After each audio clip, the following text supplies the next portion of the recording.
Shalom Aleichem. How y'all doing today? This is Uriah Baraka. We're going to be dealing with the purpose of the Basarah of Yeshua. We've been going through the teachings. We got up to the point where Yeshua defined hatred, murder, and the mentality that goes with it. Pakot, inferiorizing others. Shota, looking upon others as worthless. These are manifestations of hatred, but we want to stop here because we want to give you the purpose of what the Basarah or the testimony of Yeshua, its purpose. Why do we do these things? Why is he teaching us these things? So what we need to do is to understand that there's a purpose in keeping the commandments and the testimony of Yeshua. That purpose does not include a race doctrine. It does not include the other fantasy doctrines that are overtaking the people. But what it includes is a teaching that has been taught from the Old Testament as well as the New Testament writings. New Testament writings are the teachings of the Old. Just explain, define, qualify, so that we can have a clearer ideal of the divine purpose of the Torah. Yeshua told the young man, if you wish to be received into life, keep the commandments. We can't do anything with that other than to accept the fact that the commandments of Elohim are relevant to the divine purpose, as well as the testimony of Yeshua. It says in Revelations 12 that the true remnant are those that keep the commandments of Elohim and the testimony of Yeshua. Here in 2 Timothy 1:10, Paul makes a statement, and in most cases, whether in the Christian church or whether in the Messianic Hebrew assemblies, I just see people just overlook these scriptures. Okay, and this is key to understanding where you're going, what you're trying to achieve, what you're trying to conquer. Are you just trying to conquer the system and then create a new social system? Or what are you trying to conquer? What is the purpose? It says that, and he shall be called a Yeshua, for he shall save his people from sin. Sin is an effect of a state of spiritual death. Sin is the medium to the manifestation of death. Okay? Once you have fulfilled sin, then you have brought forth death. This is what I'm trying to say. Okay? So, Paul in 1 Timothy 1:10, and I translated it in the Hebrew because I wanted you to see something that connects this teaching to the old. But he said, Hu lenu yimsak haor haya chaya venesahiot ba beshar. Okay? That is, to us, he has brought forth the light of life and immortality through the good news. Is this taught in the Old Testament? Of course it is. Okay? It's taught very visibly in the Old Testament. But when we get to these type of scriptures that goes beyond our conditioning, our mental conditioning, because we're conditioned to die. We're conditioned to be sick and to accept it. We're conditioned to accept those things that are beneath the will of Elohim for our lives, okay? Because we have been conditioned to be slaves to sin. But the purpose of Yeshua was to deliver, to save, to yasha, to save his people from awonim, lawlessness, kata, sin, pesha, transgression, revolt or rebellion against the divine authority of Yahuwah. That's what these words mean. Okay? And this is why we study deeper by going into the original language to understand the will of Yahuwah. We don't think because we know Hebrew that we're better than people who don't know Hebrew. That's ridiculous. These are study tools so that we can understand the will of Yahuwah, so that we can understand and not be any more deceived by every wind of doctrine and every trickery of men to bring you in to a state of slavery again. Okay? So the good news, the Basarah, or the gospel, has within it the light of life and immortality. And here, what is used is the word nisak as the root, which goes right along with what is used in Isaiah 28:5, nisak. Okay? It is translated in the King James as victory, but it has a deeper translation than that. In the Hebrew, it means eternal glory. Okay? A state and a quality that transcends death. All right? So he brought us the doctrine that is able to give us the power to transcend death, to be in a state of full divine quality, expressing the Shem, the name, the character of Yahuwah. Okay? Understand that the word Yahuwah is not a noun, it's a verb. That should be considered. It's an activity, something that is constantly active. Being. I am being what I am being. There is no definitive of me. Okay? So simply because you're confessing with your mouth the name of Yahweh and not your life, not in your character, doesn't mean that you are in a state of justification or salvation simply because you discovered that the name Lord was a replacement for the name Yahuwah. And now because you found out that they covered up his name, now all of a sudden you think you got something that no one else has. But until the name becomes rooted, manifested in your heart, giving you the ability to manifest divine character, that's what salvation is. To partake of divine nature and from that nature manifest divine character. And in these manifestations there is a change. You are changed from mut, death, to chaya, life. Okay?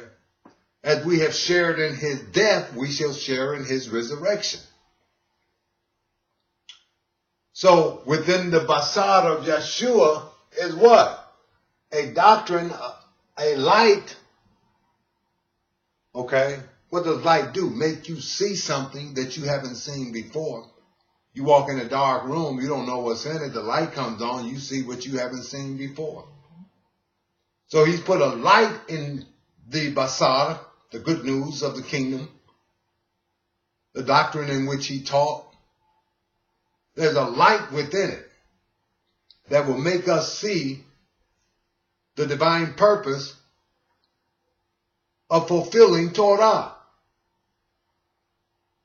See, the same means that he entered into death and resurrection and glorification is the same means you have to take. So when he teach us, blessed are the poor in heart, poor in spirit. Blessed are those that hunger for righteousness. Blessed are those that are meek. They shall inherit the earth.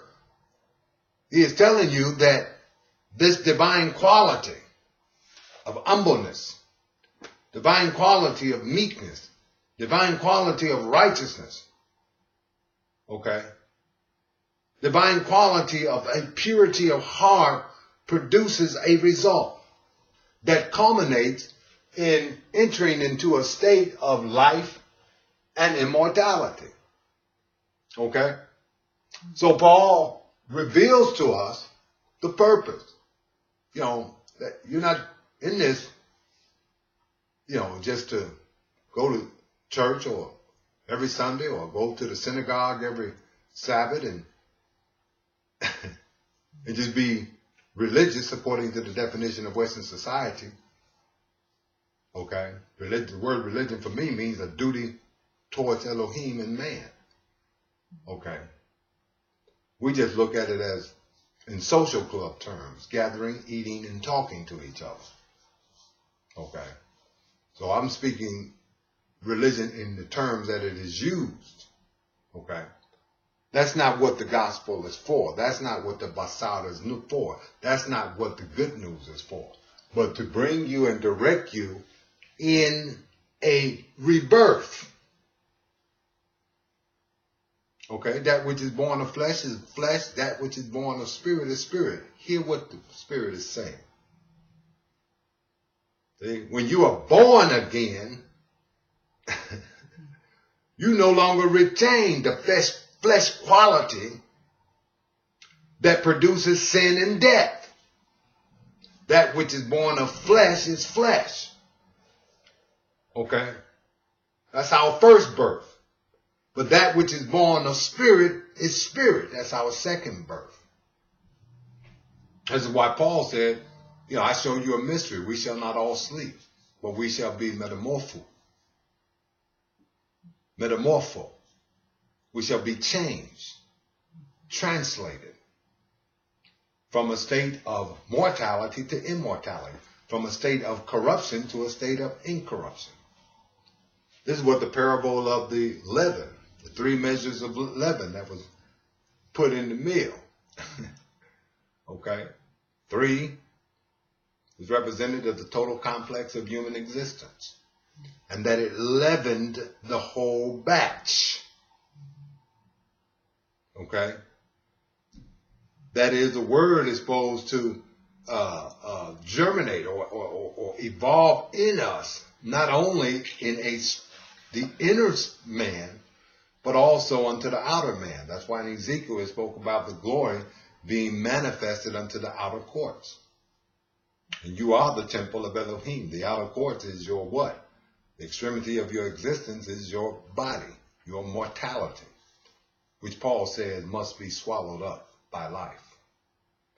So we've missed the message, okay, because we don't believe in the power of Yahweh. We believe that he can raise Yeshua from death, that he can be translated and become a life-giving spirit, not that man on the wall, okay. But do you believe that you can share in his resurrection? That's what life and immortality is all about. I am the way, the life, and the truth. Okay? Flesh and blood cannot inherit the kingdom of Elohim. So in order for you to enter into the kingdom without experiencing death, Yeshua said, he that abideth in my word shall not experience death. See? We just miss all this, or we redefine, well, he's talking about spiritual death. Minimize it. But this word, we ne sahiot,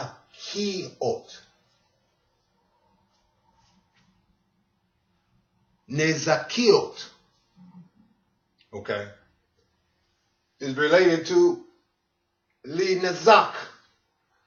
And here he said beli, Chamut linasak. And he will destroy death, the death, to eternal glory. Nasak. Nesak. And so we use this word in our translation of 2 Timothy 1:10. That's the word that came up for immortality. Nasak, where nasakiot. Nasakiot, feminine plural. Okay? Ba Basarah, through the gospel. Okay? So when we produce fruit 30-fold, 60-fold, that 100-fold, we must understand represents a full capacity of the manifestation of divine nature within man that calls a translation of his mortality to immortality, of corruption to incorruption. This is what is written. Okay? So in Hosea 13:14 is prophesied, Miyad Shaol ne fedem mimut a golem. Goalim. Okay? What does that mean? It says, and from power of Sheol. This can be translated the grave. From the power of Sheol. Pedem comes from the Hebrew word pada. If them, I shall redeem. To redeem, or pedem, or pada means to ransom, to deliver, to rescue, to buy, to purchase a person from slavery. And to place him in a position of freedom. Freedom from what? And you shall call his name Yeshua, for he shall save his people from awonim, lawlessness. Kata, sin. Pesha, transgression. Revolt against the authority of Elohim. So Pada represents a divine restoration from oppression, death, or sin. See, this is where we're moving to. Mashiach in you, the hope of Nasak, glory. Or Kavod, glory. A state in which there is a full capacity of divine nature manifested within you until there is a metamorpho, a translation, a change from a state of carbon-based existence to a state of celestial state existence. This is the purpose of the Basarah of Yeshua. Okay?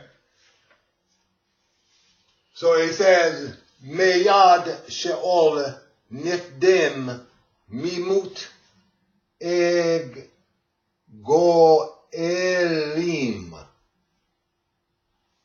Egoalim.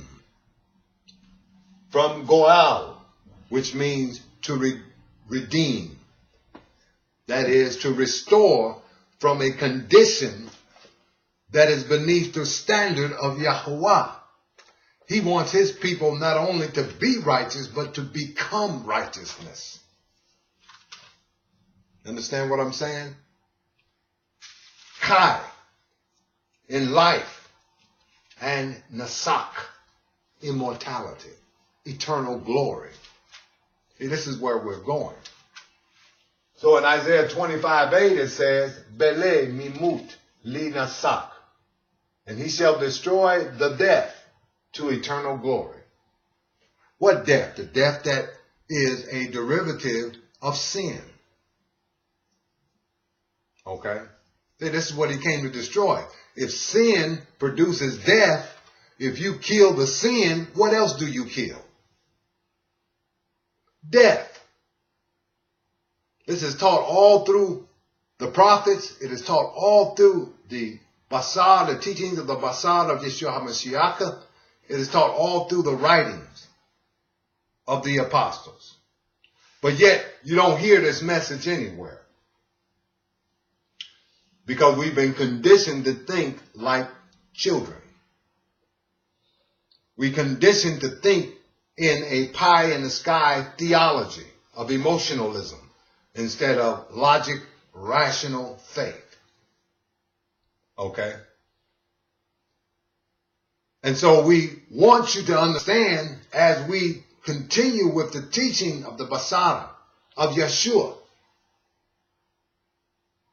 what the purpose or the ultimate result in obeying,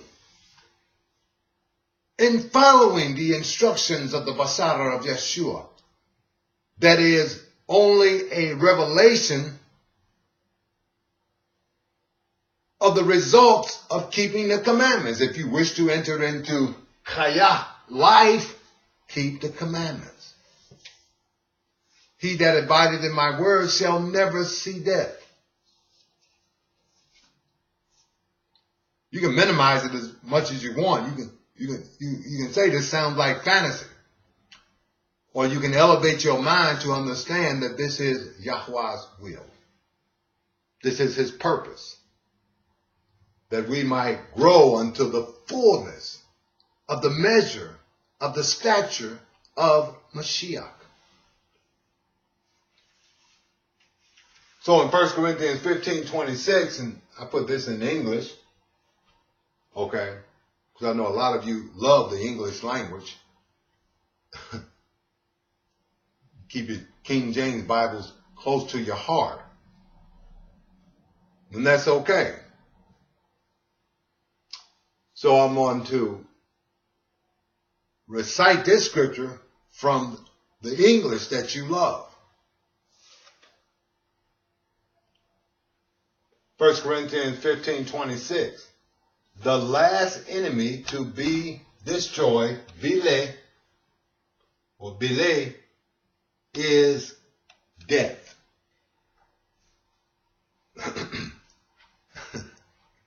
Okay. The last enemy that is to be destroyed is death.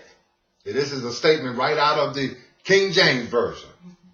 I didn't even put it in Hebrew. Didn't translate it. Okay. I put it in the language of the system of the King James so that you don't get confused. The last enemy to be destroyed is death. 1 Corinthians 15:26. 1 Corinthians 15:26. Y'all hearing me? Which relates to the teachings of the prophets. Isaiah 25:8, Hosea 13:14. And then again, it's defined even more in 2 Timothy 1:10. Hu lenu yimzach chaor chaya ve nisakiot ba Basarah. And he, Yeshua HaMashiach, to us, he brought forth the light of life and immortality through the good news or the gospel or the Basarah. This is written right there in the scriptures. It's not nothing I'm making up. Okay? And we have failed as a people. I'm talking about the human race. to identify this doctrine and to teach it to the people.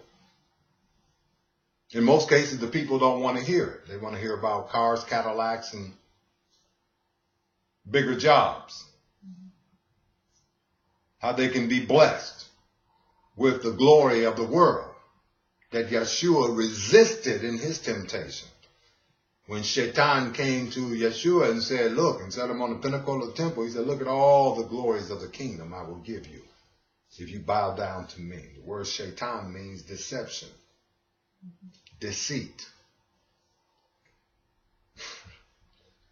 He said, look, if you bow down to deceit, to deception, if you bow down to this lie, I'll give you all the glories of the world. So it makes me wonder, when that's all people talk about is how Yah blessed them with some glorious item from the world. They call it a blessing. But it's written in the scripture that we have been blessed with every spiritual blessing in heavenly places. Okay? But all you want is a new Ford or a new Chrysler or a bigger house, a little more cash in the bank, the newest fashion. That's all you want. Is a little comfort and convenience. But the Basarah tells us that if you do not take up your stake and deny yourself, to live in a state of exnanition, self-denial, of the Yitzhahara, the greed, the deceit, the hatred, the covetousness, the bearing of false witness. If you can't deny these qualities within you and live to deny these qualities within you unto death, the death of these qualities, you're not worthy to be my disciple. See, we have a standard here. A standard here nobody want to peek into. Nobody want to preach because it doesn't please the pleasure principle within the people. Okay? So this doctrine of life and immortality, which I'm just doing a general analysis, I can take you from Genesis to Revelation and show you the consistency of this doctrine throughout the whole scripture. That we shall be changed in the blinking of an eye, in the twinkling of an eye, in a moment. This mortal shall become immortality. This corruptible shall become incorruption. Death, where is your sting? O grave, where is your victory? Yeshua conquered death that he might share with us the power, the knowledge, the wisdom, and the understanding for us to do the same thing. But we accept death. We accept death like a friend. We talk about it all the time. Oh, when I die, not when I translate. We accept sickness. Oh, doctor tell you, oh, you got diabetes. Well, it's just, it came from my mother. It came from my father. We just accept it as normal. Sickness, death, and all the dysfunctionalities that is produced by sin, we accept as normal. But we won't accept life and immortality. Oh, no, that's too deep, brother. That's too deep. Okay? And that's where we at. I've been teaching this for 20 years, life and immortality, and it's always rejected. Always looked away from. Always ignored. Always remodified to fit into that ignorant slave mentality that accepts sin and death as a norm and cannot perceive or know the power of Elohim that transcends sin and death. So we say, oh, I can't be perfect. We can't conquer sin in this life. We just do the best we can. No. The very power that raised Yeshua from the dead is the very power that dwells within you, that we might know him and the power of his resurrection. The power of his resurrection is capable of conquering sin, capable of making you to stand up and be a man and a woman of Elohim, capable of you trusting Yahweh to the point that you can separate from this wicked social structure and political structure of exploitation and the enslavement of men's minds and souls. Like the poet Khalil Gibran said, he said, if you steal, they will put you in jail. But they who kill the soul always goes free. Okay? See, there is enlightened men out here who have written books and who have taught this very same thing, who have shown us, but we always run to the clowns, those with the fairy tales, those with the race doctrines, those with the prosperity messages, all things that relate to the aggrandizement of your life within the empirical, natural riches of this earth. But we have been what? What did the apostle reveal? We have been blessed with every spiritual blessing in heavenly places. Nobody wants to seek the spiritual blessings anymore. Nobody wants to give up and believe that sin can be conquered now.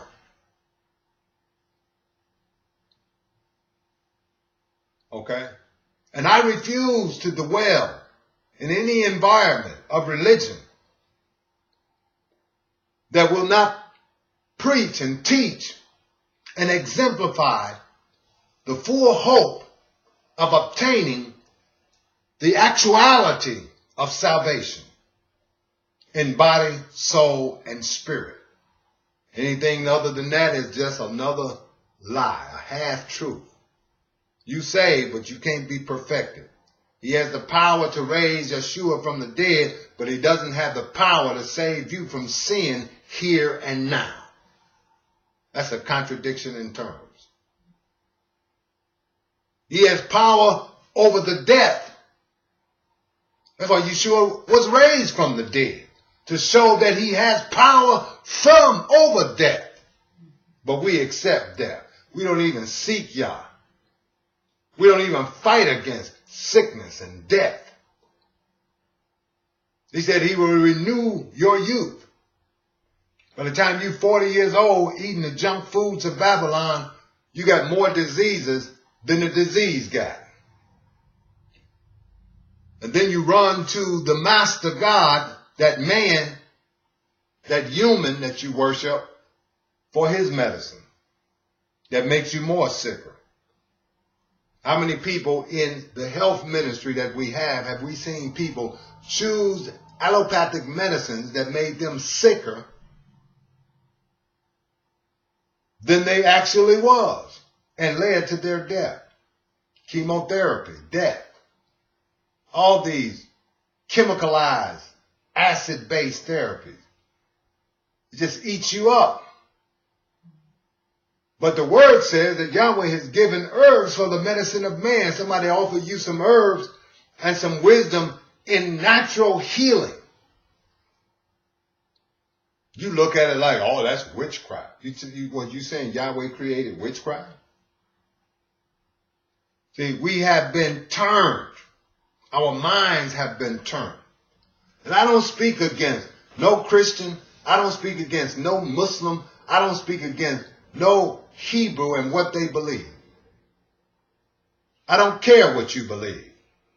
I only care what the word teaches. And if we continue to twist the word towards the gratification or the justification of self-gratification, we will find our judgment in Gehenna. But as Joshua said, or Yeshua said, Yahoshua said, whatever pronunciation you want to use. As for me and my house, we will serve Yahuwah and the will of Yahuwah. And those that have been under this teaching, who have faded away, none can ever bear witness to the fact that what we teach here is error. It's straight from the Word. We'll go over the scriptures one more time for those who, and it's just a seed I'm planting. This is not the full range of the doctrine. That it would take 10 classes just to do the full range of the doctrine, maybe more, to deal with the particulars. I'm just giving you a general analysis that the will of Yahweh is for you to what? Destroy death.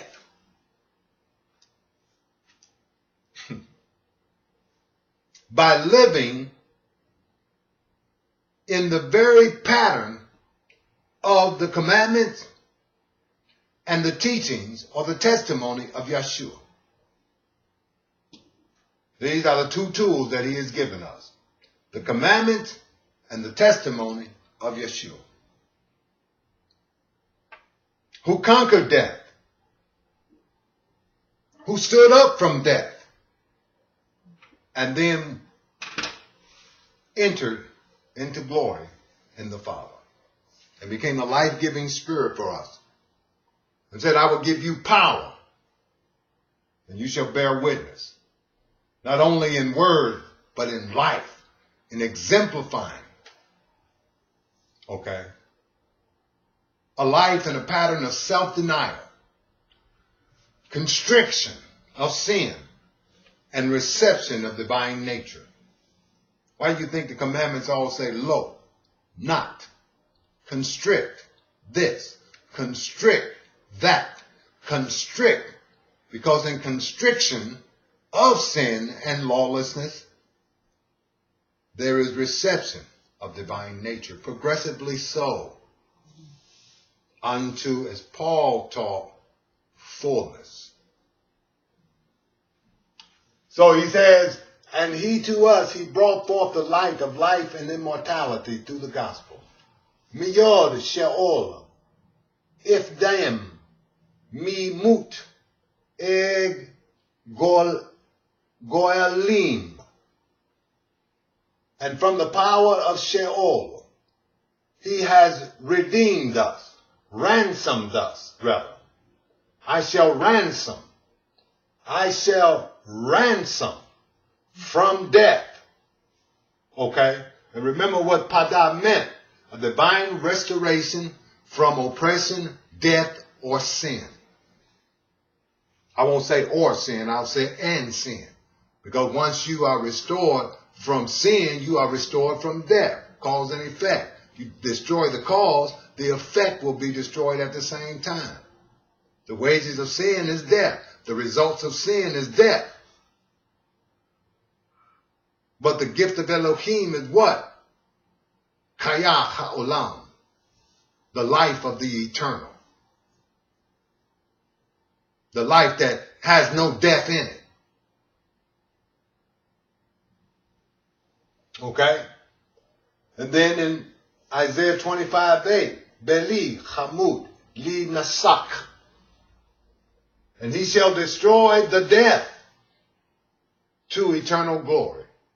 See, this is where he's trying to lead us to. This is what Saul was saying when he said, this is the mystery of Elohim. Mashiach in you.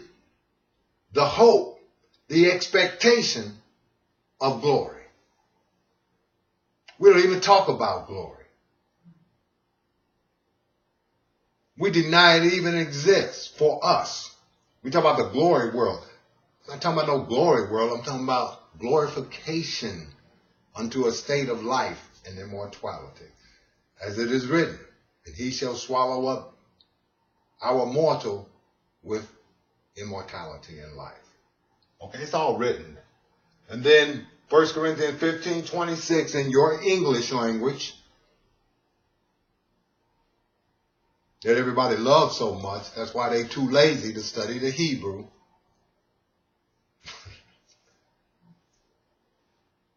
Am I right or am I wrong? Okay. We don't know because we don't make effort to know. So we come up with a slave mentality excuse, minimize in order to justify our own laziness. Because in Yeshua, there is no I can't. See, but when you want a car, then you can say, I can do all things through Christ who strengthens me. When you want a little more money, then all of a sudden, I can do all things through Christ who strengthens me. When you want something that is self-satisfying, all of a sudden you got the testimony of the word. I can do all things through Mashiach that strengthens me. But when you say, brother, let's go to Hebrew class. Let's learn the Hebrew. Let's study a little deeper. Then all of a sudden you can't do all things through Christ who strengthens you. Let's spend more time in prayer and fasting. Then all of a sudden you got into one of them plantation excuses. And all of a sudden you're confessing that you can do all things through Christ that strengthens me. It's forgotten. Until that little flesh wants something. Want a new car. Want a high-paying job. Want a fancier dress or suit. And all of a sudden you can do all things through Christ who strengthens you. But 1 Corinthians 15:26 says the last enemy to be destroyed is death. This is the ultimate result. The teleo. The ultimate result of appropriating the obedience of the commandments and the testimony of Yeshua. And this is why we're going through the testimony of Yeshua in the Hebrew manuscript that we have, the original Hebrew manuscript that Jerome spoke about. We have word by word, verse by verse, so that you can gain and understand that through the application of the commandments and the testimony of Yeshua, your hope and your expectation is to enter into Nishak, eternal glory, a state that transcends death and sin. Okay? Now, if you have any problem with this doctrine, that's fine. Okay, but I'm just leaving this as a memorial because pretty soon I'm leaving the ministry. Okay? I'm going to be finishing up this study. But while I'm in Indianapolis, if I do finish here, this is it. Okay? Heads is too hard, necks is too stiff. Okay? And at some point, one has to take the time to move away from the foolishness and to seek Yah. And when Yah tells me what the next stage of my journey is, then I'll enter back into the ministry on that command. But this stage is over. Okay? Because this is what I want to teach. The science of life and immortality that is hidden in the Basarah of Yeshua HaMashiach. This is what was given to me by the Spirit.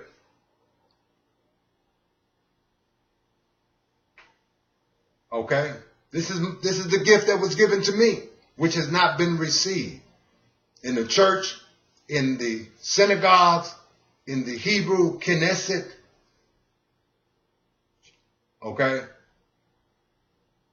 You're saying the same thing together as Esau. Bless me, Father, bless me. That is according to the flesh. Make me important. Make me big. Make me strong. And there's nothing wrong with that if Yahweh lifts you up to that. But in most cases, people lift themselves to that by teaching doctrines that tickle the ear and that inflate people in the greed of the flesh instead of the humbleness of the spirit. Okay. So we'll be finishing up the Basarah of Yeshua verse by verse. Then after this, you won't hear from Minister Uriah Baraka until Yahuwah shows me a new direction. Because Minister Uriah Baraka is tired of hitting his head against the wall. Tired of the slander and gossip. Tired of the negations and minimizations of the slave mind. Of people who refuse to study to be free. To study to be ransomed. Padah. To be redeemed. Goel. But is content with a religion within their slavery that they have conceptualized as freedom. It's time to move on. So we hope you stay with us through the Basarah of Yeshua. We hope one day that the people here that come to these studies, okay, sometimes lack of consistency and faithfulness, that you will take the time, and hopefully in this time of moving through every lesson of Matthew 5, 6, and 7, you will gain the enlightenment and the hunger for righteousness to obtain it. And we can move together unto what? Nisak. Unto victory, eternal glory, translation, and conquest of sin and death. And in this state, be kings and priests over the earth and bring in the age of righteousness that is prophesied in the word. Shalom Aleichem. Thank you for coming. Let the peace of Yah be with you. And may you grow in the grace and in the knowledge and the wisdom of Elohim that has given us salvation through Yeshua HaMashiach. Selah.